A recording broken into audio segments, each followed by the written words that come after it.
Hey everyone, this is Greg Smith, and I am joined by Derek Peterson and Brandon Vogel.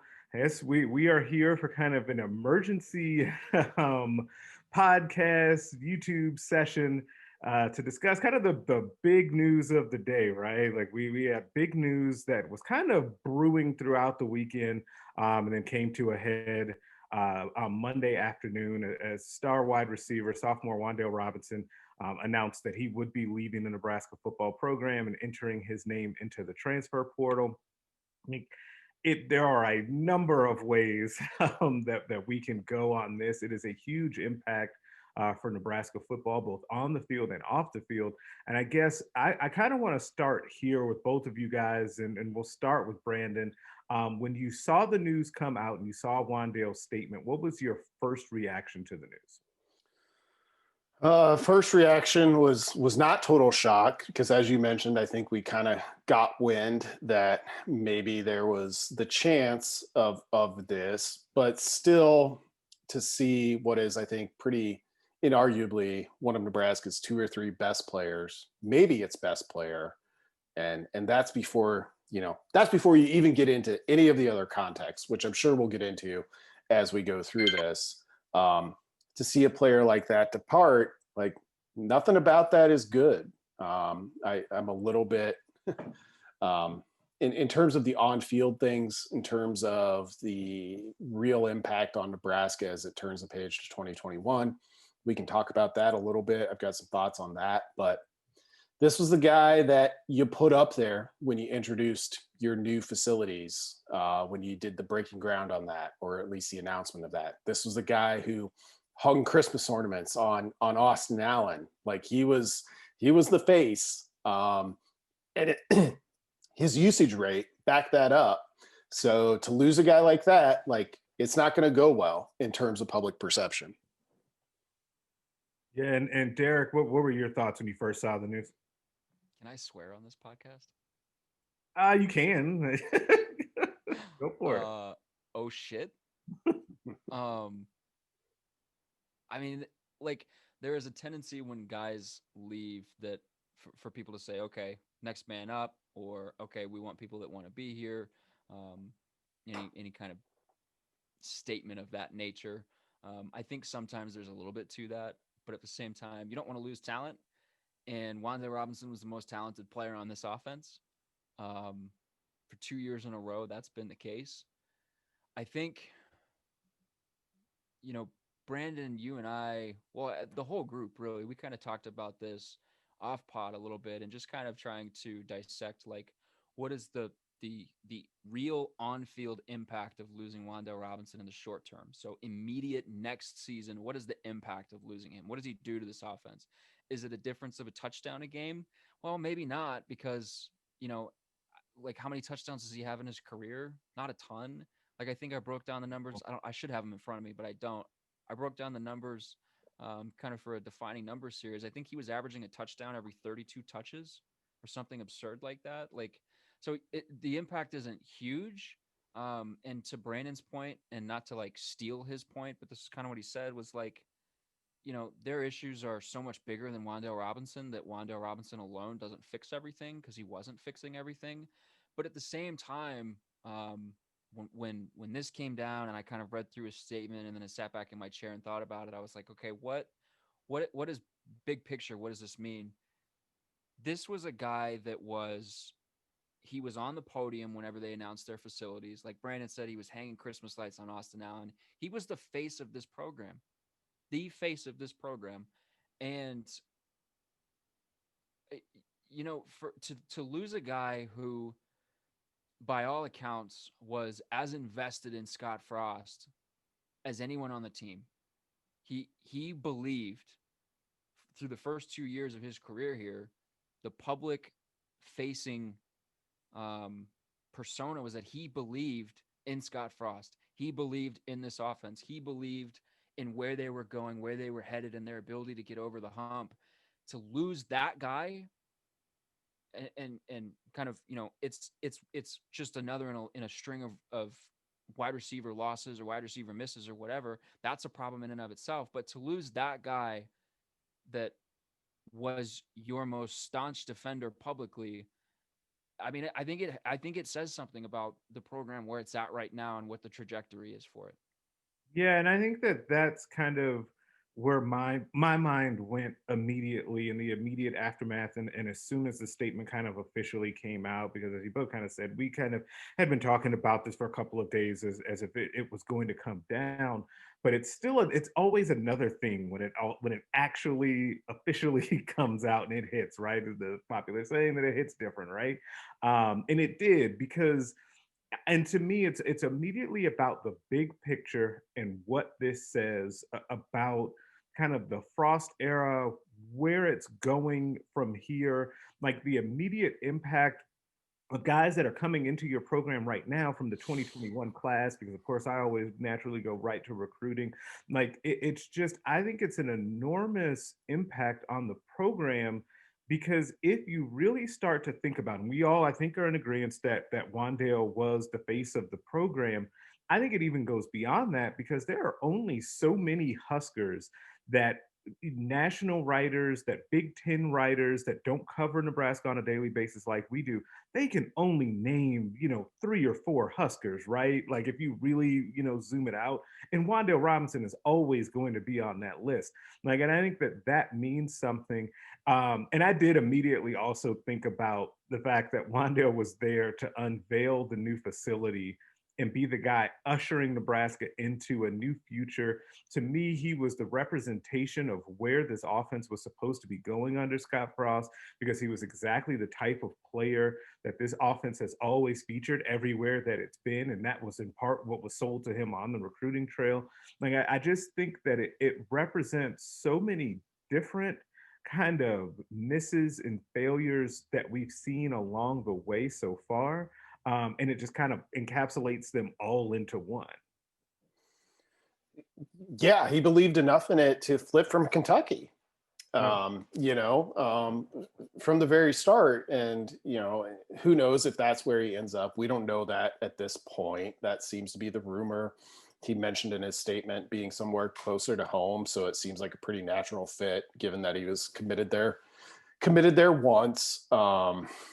It's, and it hurts a lot from all of those perspectives of just, he bought it, he bought in, and he gave you everything he had. Like, I don't think anybody can dispute that. Like, ironically, the amount Nebraska had to use him at running back may have contributed at least a little bit to this. We don't know. We'll see as more comes out, I guess. But he did whatever you asked, and like, you gave him the ball.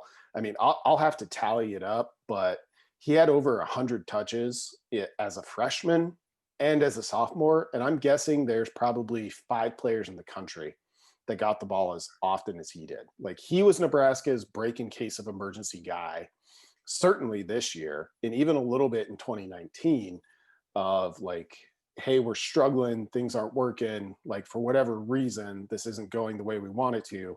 Like, we're just going to give it to our best guy. That guy was Wan'Dale, and it probably hurt his numbers to a degree. And we'll see if just being in a different offense changes that. I think it depends a lot on which offense it is, but there's no way around it. Like, he's a super talented player. I loved the guy just as a football player. Like, he did everything he asked, and he played football the right way. And that's going to be tough to replace. I don't think it sinks Nebraska necessarily, but not in a football perspective. But for all the reasons you guys kind of brought up, like, it's going to be tough for people to swallow. He averaged 10 yards a catch.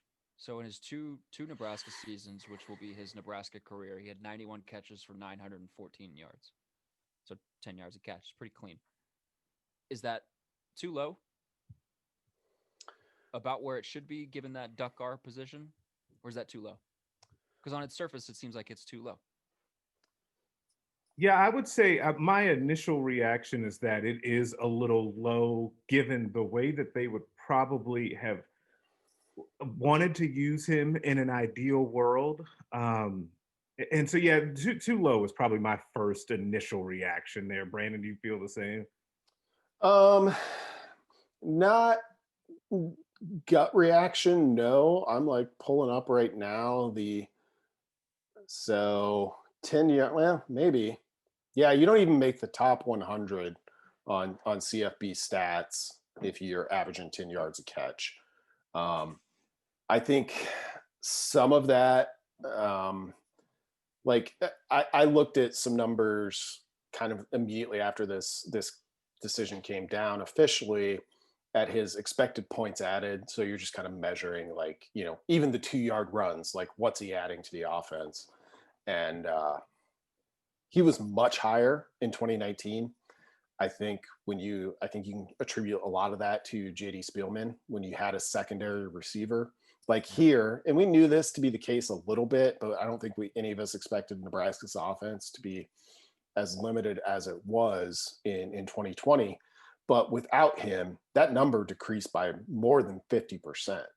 Like it was big, and he kept getting touches, but they just had less and less impact because everyone knew, like, that's where Nebraska went when they needed to get something going. So yeah, 10 is probably too low. Now that I look at it a little bit, I think, and this is part of why I think the offense is still lagging behind a lot. Like, they need more guys. They need guys who can be like, okay, if you're going to focus on Wan'Dale, we're going to make you pay here.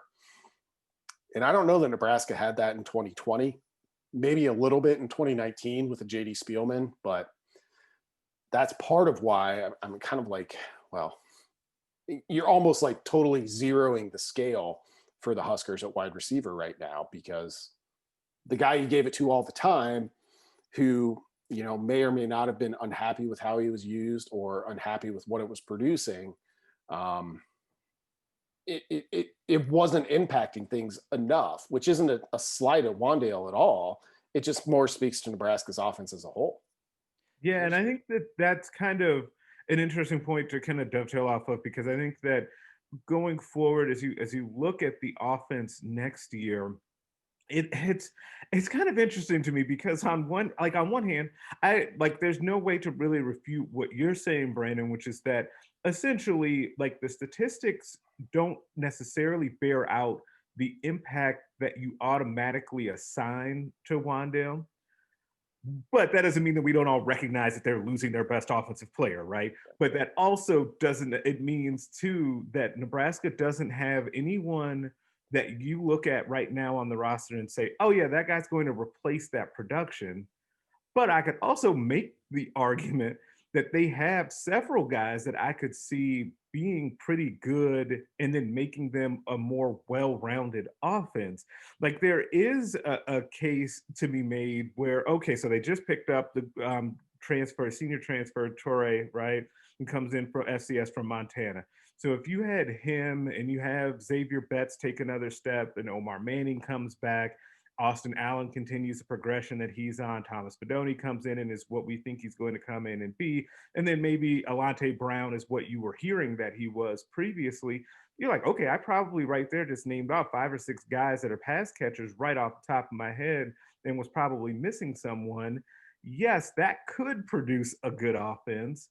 But the counter to that would be, what evidence have we seen of that actually being able to just flip that switch and work the way that it should have and has always intended to be under Frost? Because the offense that I just laid out is exactly what it was supposed to be all along. Just we're just talking about different guys and entering year 4 than we were when Frost first got here. That's where I was going to go. This is kind of my issue with the line of thinking of, well, Nebraska just needs more guys. Nebraska has guys. Wan'Dale Robinson was what Miles Jones was supposed to be, but wasn't because of usage. You just not get an opportunity. How many guys can you go down the list of the skill position players that they've recruited in the last 3 years that have gotten zero, no opportunity, nothing? Like I don't believe gamers are a thing, and certainly with this coaching staff, if you don't practice well during the week, you're not getting on the field on Saturdays. But Demarion Houston, Jamie Nance, Chris Hickman, those guys have been here for a little bit. We don't get to see what they look like on the field. It hasn't. We don't even know what they look like. Chris Hickman was talked about a ton in the spring, And sure, maybe the COVID shutdown impacted things, but on the field, he was relegated to a blocking role on fourth down packages. That was it. Nothing. They need wide receiver talent, and they have a 6 foot, however tall he is, guy over there that they're not even using. Marcus Fleming had 5 catches for 75 yards in his second career game, and then nothing before transferring. Alante Brown is a kickoff only guy. They have this was my issue with, like, oh, we're too young, or oh, we don't have enough pieces, or oh, we need this or we need that. Like, you have those guys. They're there. They're on the sideline. In a lot of instances, they're standing on the sideline, not being used. You look at guys that have left. Were they stunted by coming to Nebraska? So when you talk about guys that are still here and you say, well, can they make the next step? What evidence do we have that suggests that they can do that with this coaching staff? Did Wan'Dale Robinson get better in his 2 years at Nebraska? Was he better in 2020 than he was in 2019? I would argue that he was basically the same. We got to see towards the end of the season him utilize a little bit more as a wide receiver, so we got to see some more of those skills. But you could also come back to me and say, well, we just didn't see that as much in the 2019 season. So I could go either way on that. So, like, can we definitively say that Xavier Betts is going to be better next year than he was this year, or Alante Brown is going to be better next year than he was this year? Which is kind of the problem, right? Like, Dedrick Mills was expected to take a step forward, and he didn't take a step forward, partially because the usage was just all over the place. The opportunity was all over the place. So, like, and this is like the biggest picture thing that is kind of punctuated. Like, Wan'Dale is the exclamation mark on this, of like, recruiting is a lifeblood of a program.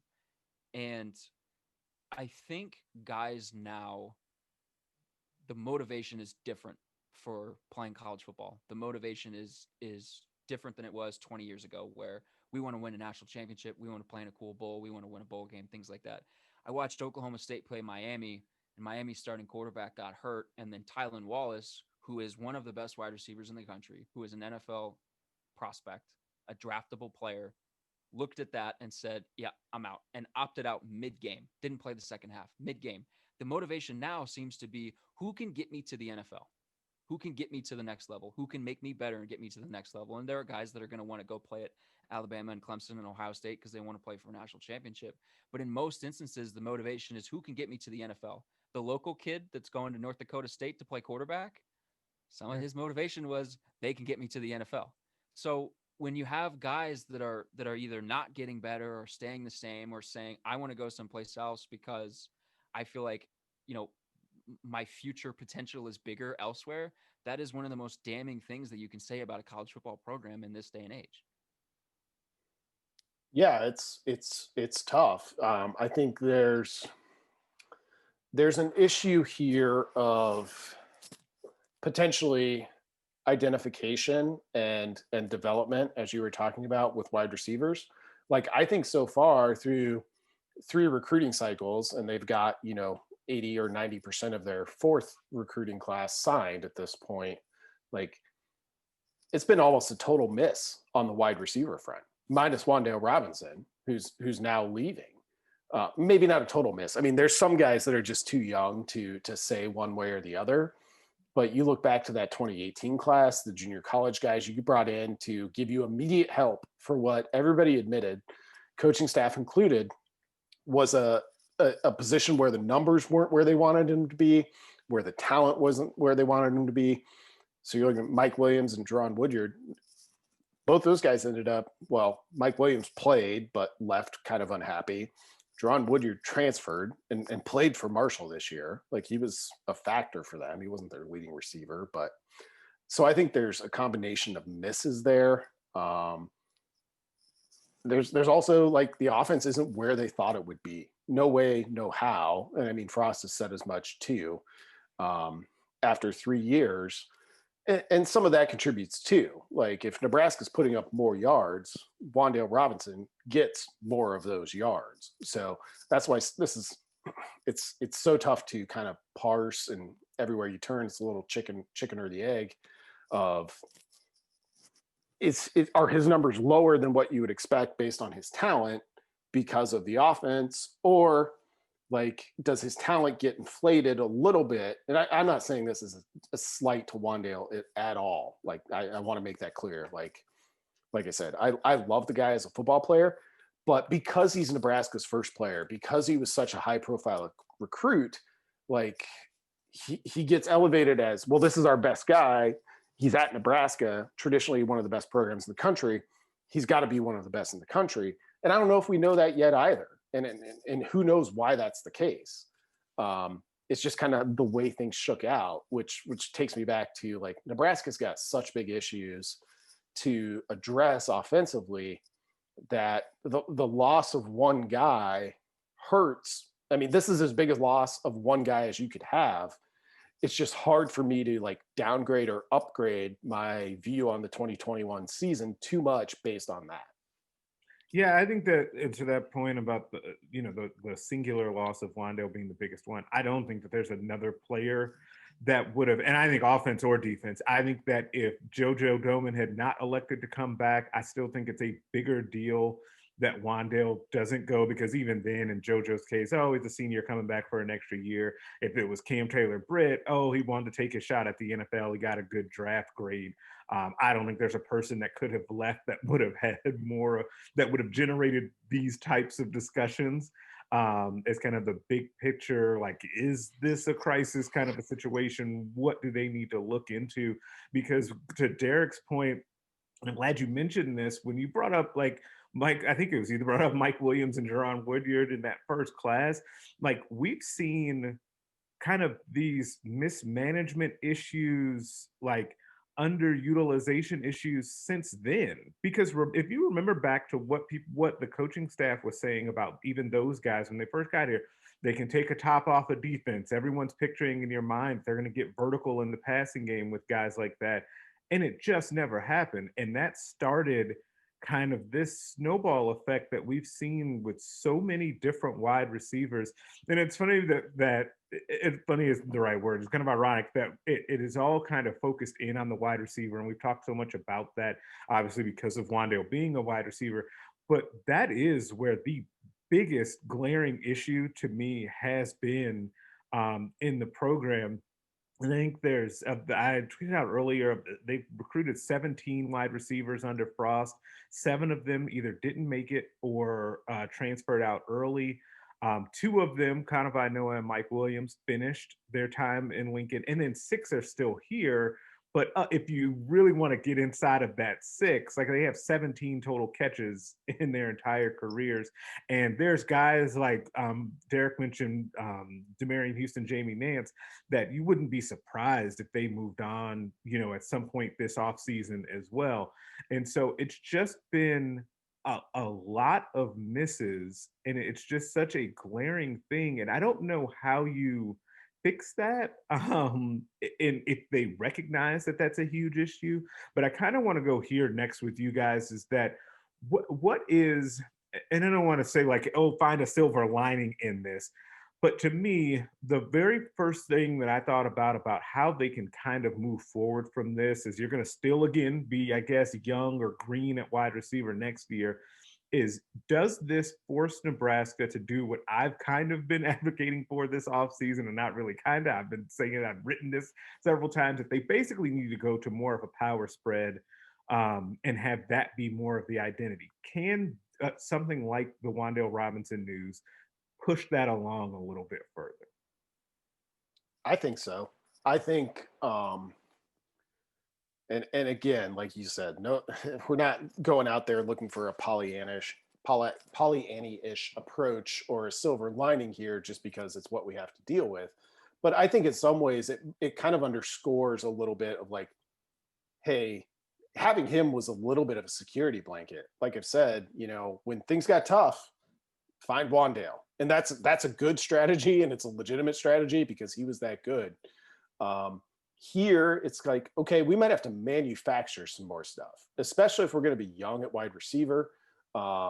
It puts the highlight, I think, back on the run game and the offensive line, which I've kind of always maintained is like, until this offense is able to run the ball at like top 2 or 3 level in the Big Ten, it's probably not where it wants to be.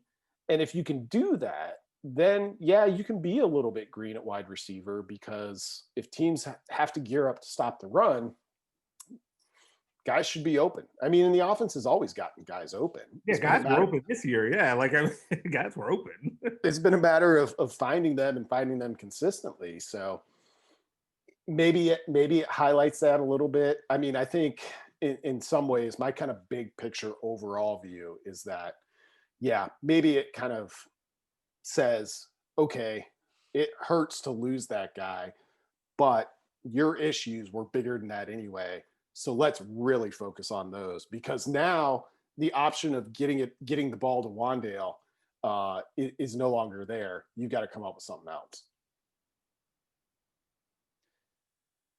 Yeah, Brandon's point about Wan'Dale being sort of the break in case of emergency guy is really, really accurate. And I want to give credit where credit is due. Brandon is the one that brought up Mike Williams and Jerome. Oh, okay. I did not do that, but I'm I glad tried that to give he you did.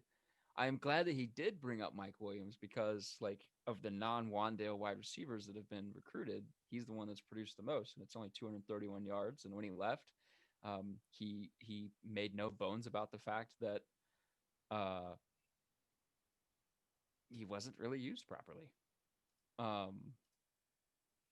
So I mean, they could go to that run first approach that you kind of asked about, that we thought that they might be able to do this year. I think the jury is still out, though, because they had a guy that was tailor made for that kind of approach in Dedrick Mills, and at least to me, it seemed like they were more comfortable running the quarterback than they were with designed running back carries.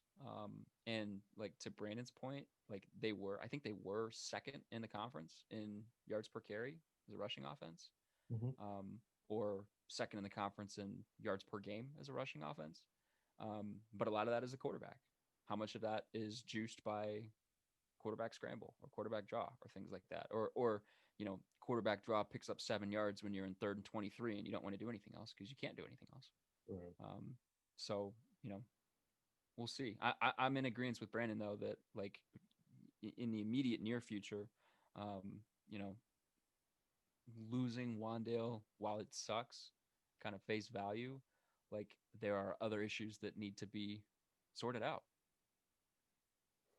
Yeah, I think that it's funny to be like the Dedrick Mills question that I guess is still, again, it's still looming out there about whether or not he's returning or not, because he's made no official statement as of recording this podcast, is now even more important, right? Like you could make the argument, though this ends up being another point against the staff and development, that even if Dedrick Mills announces tomorrow that he's coming back to Nebraska, let's run this thing back, I am your bell cow, you could argue that they still should bring in another transfer running back so that they could lean on the running game even more, so they can give some of those carries away from Adrian Martinez.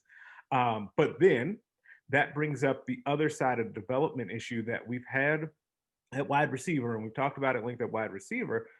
That's starting to rear its ugly head at running back as well, right? Like, I mean, when you think about the Wan'Dale as break in case of emergency option, that was often as the backup running back, or sometimes the primary running back in this offense, where I'm actually more surprised that they consistently continue to do that than whatever happened at wide receiver, because the word out of the staff, both publicly and privately, about how they felt about those running backs that they've signed over the last couple of years was just so positive that it's surprising to me that you look up and, Dedrick Mills has a big run, gets him down in the red zone, and then Wan'Dale Robinson is the guy to come in and run the ball in between the tackles, when you have, Marvin Scott, I think Savion Morrison dressed for that particular game.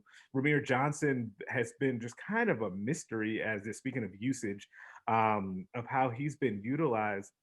Like, I just think that that running back position now is going to come into even more focus now because it's kind of been in flux and all over the place as well.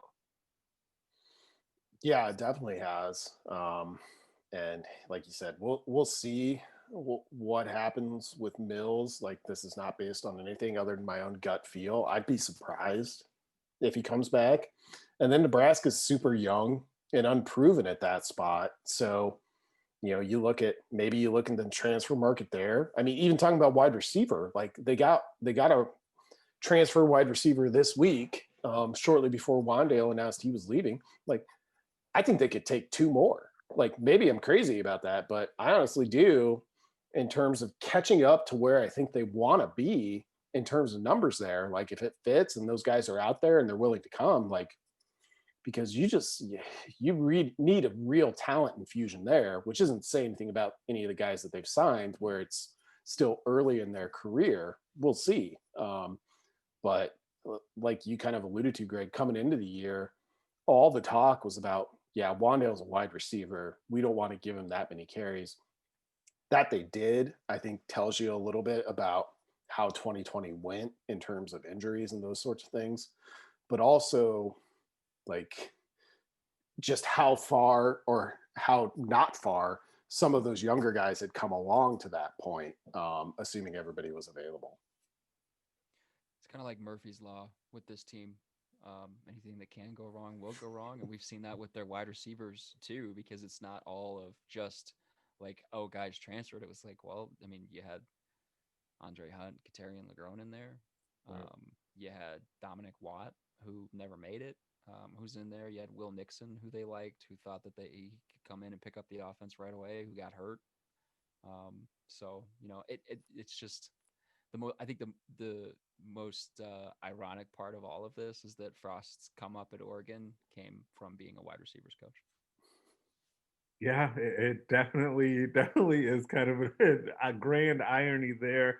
But that's going to do it for us today for Straight Up Breakdown Podcast. Subscribe to the podcast everywhere you